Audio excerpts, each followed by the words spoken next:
Hello class, I wanted to take a few moments to walk you through a few of the tools that we have available through the SNHU library so that you can make your citations for this essay as well as future essays. And that's really what I want to focus on, because in our learning module this week there are citation generators provided for you. However, in the future you won't necessarily have access to those. So how can we use the tools available in the future? And I also want to show you kind of some of the simpler ways of creating your citations and not necessarily having to go through all the steps that the citation wizard has available. So you notice when you're here, you open your My SNHU page, you land right here, and then you come over to the library page and you open that up. Now I do want to point out that if you click on the Citing Your Sources tab, this will actually bring you to the basically a lot of the material that we're covering in this week's module with APA style, MLA style, which style should I use. It has a lot of those different tools available, the guides available. So once our course goes away and you no longer have access to Module 6 and all the information that's in there, you actually do still have access to all of that. And it also has a link to our academic honesty and plagiarism policy as well, so that you could review that.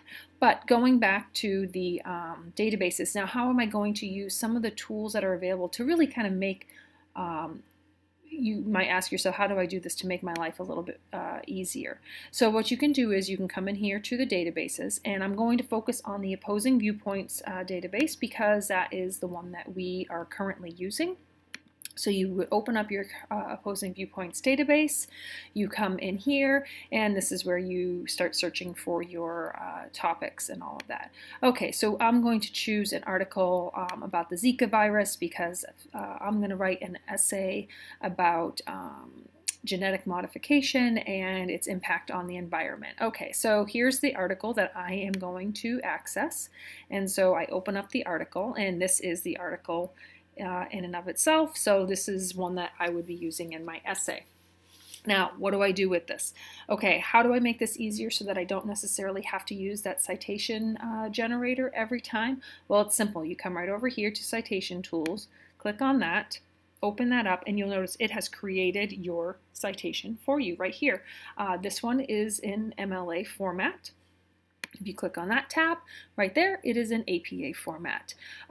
You can download them, you can export them to one of the citation management tools as well, whatever you prefer to do, or you could even just simply copy and paste it. Now I will say, you'll notice it has the URL here. The URL is not necessarily required unless a professor specifically asks for it. I would say I do not need the URL, but you will not have points deducted if it is in there. So that's really just a matter of what you would prefer, or maybe what you have done in the past. Either way, but I will say this. This one, it actually does say Opposing Viewpoints Online Collection when it created this citation. Same thing here, Opposing Viewpoints Online Collection. So it does note that it's from the Opposing Viewpoints. If you had a citation that for whatever reason it didn't indicate that in the citation itself, but only down here in the URL, then make sure that you keep that URL in there, so that for my point of reference as I am grading your final essays, I know which ones came from the citation, from the Opposing Viewpoints database.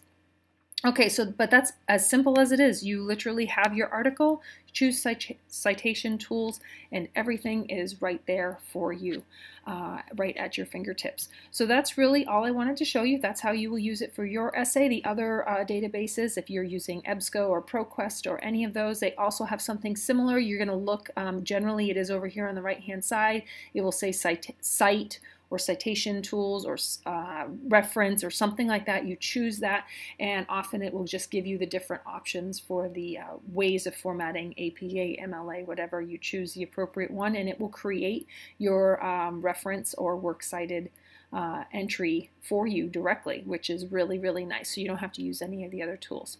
All right, so that's all I have to say for now, and have a great day. Bye.